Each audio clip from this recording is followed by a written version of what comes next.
যারা উপস্থিত আছেন, যে আপনারা দেখতেছেন মাওলানা আবুল কালাম আজাদ, উনি কিন্তু আমাদের এই রানাপাশারই সন্তান। এই যে মাওলানা আব্দুল কুদ্দুস শিকদার রানাপাশার সন্তান, হাফেজ ইব্রাহিম কলিল সেও রানাপাশার সন্তান, কারি ইমদাদুল হক উনি রানাপাশার সন্তান, এইচ.এম. ইব্রাহিম কেন্দ্রীয় সদস্য। আমরা আসলে আজকে অনুষ্ঠানটা একটু রানাপাশার সন্তানদেরকে পরিচয় করা দেওয়ার জন্যই বেশিরভাগ আয়োজন করছি। তো আমি বলতে চাচ্ছি, 1947-এ আলেমরা রক্ত দিয়েছে, 1971 সালে আলেমরা রক্ত দিয়েছে, 1924 গণহত্যা যে জুলাই আগস্টে আলেমরা রক্ত দিয়েছে, ছাত্ররা রক্ত দিয়েছে। আমরা আর রক্ত বৃথা যাতে দেব না। ইসলামী আন্দোলন বাংলাদেশের রাজপথে ছেড়ে থাকবে ইনশাআল্লাহ। ইসলামী আন্দোলনের নায়েবে আমির ছাত্রদের সামনে নিজের বুক পেতে দিয়ে এরপরে এই সংগ্রামে স্বৈর শাসককে হটিয়েছে।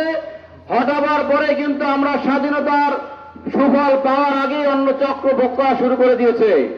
আপনাদেরকে সজাগ থাকতে হবে, আপনাদেরকে সবসময়ের জন্য ধৈর্য সহকারে দেখতে হবে। ইসলামী আন্দোলন বাংলাদেশ ক্ষমতায় আসলে দেশের মানুষের ভাগ্যের পরিবর্তন হবে, জীবনের উন্নয়নের পরিবর্তন হবে, এতে মেহনতি মানুষের পরিবর্তন হবে, কল্যাণকামী রাষ্ট্র প্রতিষ্ঠা হবে। কাজে আর কোন তন্ত্র মন্ত্র নয়, মুক্তির মূল মন্ত্র ইসলামী শাসনতন্ত্র।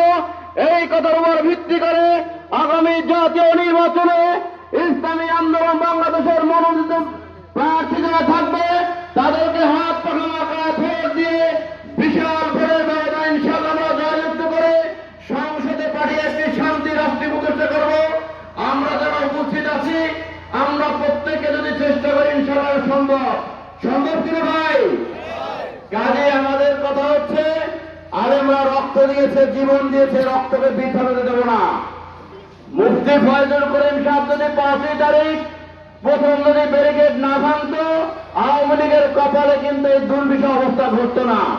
কাজে আমরা যে জীবনের যে রক্ত ঝরিয়েছি, এর বিনিময়ে আমরা এর আগে দেখছি সোনার বাংলা, সবুজ বাংলা, এখন আমরা চাচ্ছি ইসলামী বাংলা।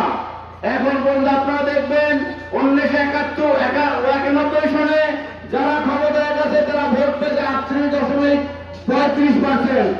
এরপরে 96-তে ভোট পাইছে 34%। তারপরে নির্বাচনে ক্ষমতা যারা গেছে তারা ভোট পাচ্ছে 40%। এই যে 2008-এর নির্বাচনে ভোট পেয়েছে 50%। এখন পর্যন্ত কেউ 51% জনগণের সমর্থন নিয়ে ক্ষমতায় যায় নাই। কাজে পিয়ার পদ্ধতিতে ভোট চাই, সংখ্যানুপাতিক ভাবে ভোট চাই, সংখ্যানুপাতে ভোট দিতে হবে। সকল দল যেন সংসদে যেতে পারে, তাদের দলের অধিকার কথা বলতে পারে, এই আশা ব্যক্ত করে সকলকে উদ্যোক্ত আহ্বান জানিয়ে আপনাদের কাছে দোয়াতে আমার বক্তব্য শেষ করছি। আসসালামু আলাইকুম ওয়া রাহমাতুল্লাহ।